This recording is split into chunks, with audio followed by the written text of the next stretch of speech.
Les 15 leçons les plus précieuses de Bouddha. Présentées par l'École de la vie. Qui aurait pensé que les enseignements de Bouddha seraient toujours d'actualité au XXIe siècle? Voici les plus précieuses d'entre eux. Cela fait 2500 ans que le Bouddha a transmis des connaissances dont nous nous inspirons encore aujourd'hui. L'enseignement du Bouddha encourage la paix, une vie éthique et le maintien d'un esprit calme. Il y a 2500 ans, les gens étaient déjà confrontés aux mêmes problèmes que ceux que nous rencontrons au XXIe siècle. Aujourd'hui, nous nous penchons sur certaines leçons de vie et leçons financières dans notre article 15 leçons les plus précieuses du Bouddha, c'est-à-dire le bouddhisme.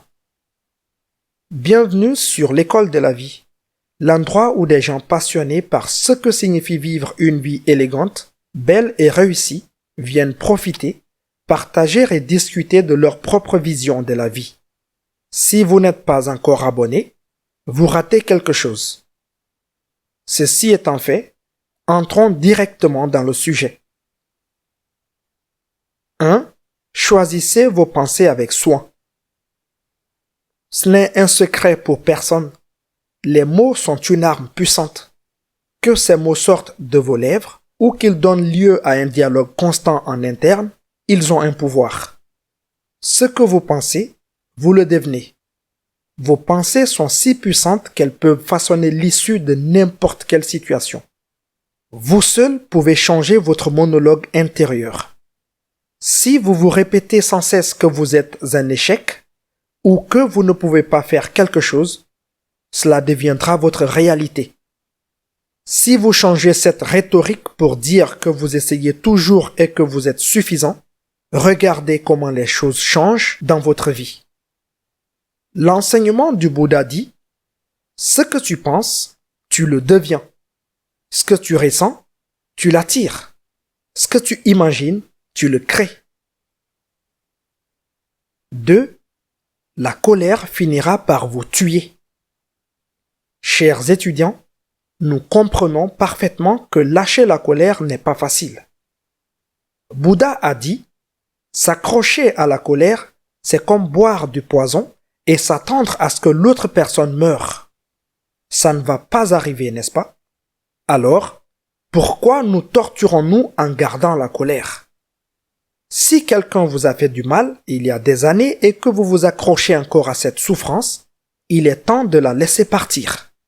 Si vous avez du mal à le faire, demandez l'aide d'un professionnel. Nous vous assurons que la personne qui vous a mis en colère vit sa vie sans penser à vous. Alors, ne lui donnez plus rien de vous. Nous vous encourageons à vous abonner à notre chaîne. Nous tenons vraiment à aller de l'avant, comme vous le verrez dans notre contenu, spécialement conçu pour vous. 3. Commencer petit est suffisant.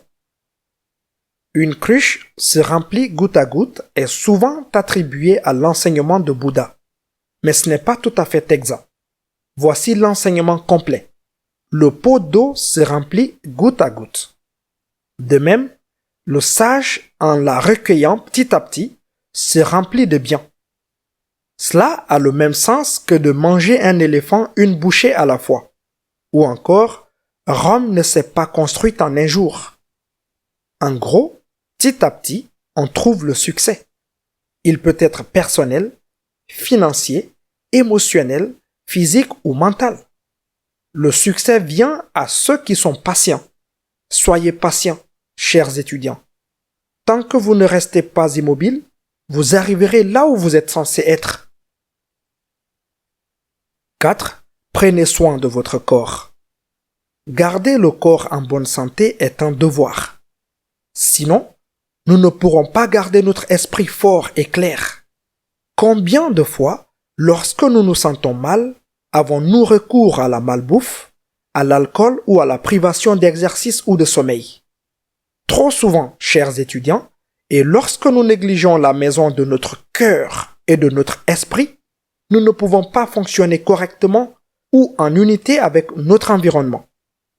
Prendre soin du corps est essentiel, car Sans un corps sain, nous ne pouvons pas espérer que notre cœur et notre esprit le soient aussi. 5. Les actions comptent plus que les mots.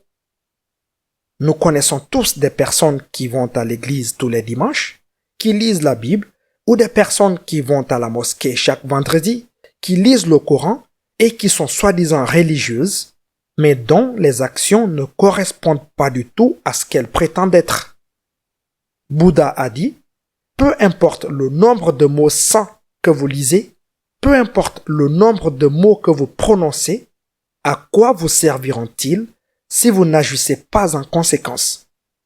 Les paroles sont vraiment bon marché, mais les paroles suivies d'actions ne le sont pas. Soyez toujours attentifs à ce que les gens disent et à ce qu'ils font, car ce qu'ils font en dit bien plus long sur qui ils sont vraiment que ce qu'ils disent. 6. Soyez reconnaissants et montrez votre gratitude. Votre verre est-il à moitié plein ou à moitié vide? Avez-vous même un verre? La façon dont vous percevez chaque situation détermine la façon dont elle se déroule. Si vous lisez un article en ce moment, cela signifie que vous disposez de données, d'un appareil électronique et de 15 minutes de temps libre.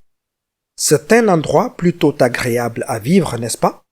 Il se peut donc que vous ayez eu un début de journée difficile, que votre voiture n'ait pas démarré, ou que vous ayez renversé du café sur votre pull de travail propre, mais vous êtes là maintenant et vous avez de quoi être reconnaissant. Le bonheur ne viendra jamais à ceux qui ne savent pas apprécier ce qu'ils ont déjà. 7. Pardonnez-vous et pardonnez aux autres. Lorsque nous pardonnons aux autres, qui libérons-nous en fin de compte? Nous-mêmes, chers étudiants. Et c'est une partie de l'enseignement de Bouddha. Le pardon met fin à la souffrance. Il restaure la dignité et offre un nouveau départ avec les leçons apprises. Se souvenir d'un tort est comme porter un fardeau sur l'esprit. Bien que cette citation soit souvent attribuée au Bouddha, ce ne sont pas ses mots exacts. Cependant, dans le Dhammapada, il dit « La haine ne cesse pas par la haine, mais seulement par l'amour. » Si nous nourrissons du ressentiment, de la colère ou de la blessure, nous ne pourrons jamais guérir pour notre propre bien. Et ce n'est qu'en aimant ceux qui nous ont fait du mal, ou en nous aimant suffisamment pour aller de l'avant, que nous pouvons guérir complètement. 8. Vivre dans le présent. Sois là où tu es, sinon tu rateras ta vie. C'est simple et pourtant c'est très puissant. Chers étudiants, nous sommes souvent tellement concentrés ailleurs que nous passons à côté de la vie glorieuse que nous avons juste devant nous. Nous sommes assis à table pour dîner avec des amis ou de la famille et nous posons notre téléphone sur la table, juste au cas où quelqu'un nous enverrait un message. Nous avons une conversation avec quelqu'un, mais notre portable est dans notre main et nous jetons un coup d'œil vers le bas pour voir qui veut notre attention. Nous faisons l'amour à notre partenaire, mais notre esprit pense à la vaisselle qui doit être lavée ou au linge qui doit être plié. Lorsque nous faisons cela, nous ne donnons le meilleur de nous-mêmes à personne, pas même à nous-mêmes. 9. L'argent n'est pas le problème. C'est notre relation à l'argent qui nous pose problème. La légende dit que si nous frottons le ventre d'un Bouddha qui rit, nous aurons de la chance et obtiendrons la richesse. Et si le Bouddha n'a pas de citation sur l'argent en soi, la plupart de ses enseignements parlent du don. Un des enseignements de Bouddha dit « On ne perd que ce à quoi on s'accroche ». Il est donc facile de prendre ces conseils et de les appliquer à n'importe quel domaine de votre vie. D'un point de vue financier, avoir de la richesse n'est pas un péché ou quelque chose à abandonner entièrement pour l'illumination, mais partager la richesse avec ceux qui ont moins de chance. Apportez de la joie, faites la différence, faites le bien, montrez votre gratitude et l'abondance suivra. La croyance bouddhiste est celle de l'action intentionnelle. Alors agissez avec intention et bienveillance et non par cupidité ou gain personnel. 10. Le point de vue bouddhiste sur la richesse. Chers étudiants, pour résumer brièvement une partie du parcours bouddhiste, voici ce qu'il en est. Pour éviter de souffrir par l'ignorance, les gens sont encouragés à être attentifs, calmes, non violents et à acquérir une perspective différente. Nous pouvons tenir compte des valeurs inculquées dans le noble sentier octuple qui sont la vue juste, la résolution juste, le discours juste, la conduite juste, les moyens d'existence justes, l'effort juste, la pleine conscience juste et la méditation juste. Et par vue juste, il ne s'agit pas d'une perspective juste ou fausse, mais plutôt d'une possibilité d'examiner toutes les vues avant d'affirmer celle qui fonctionne bien pour vous et les autres.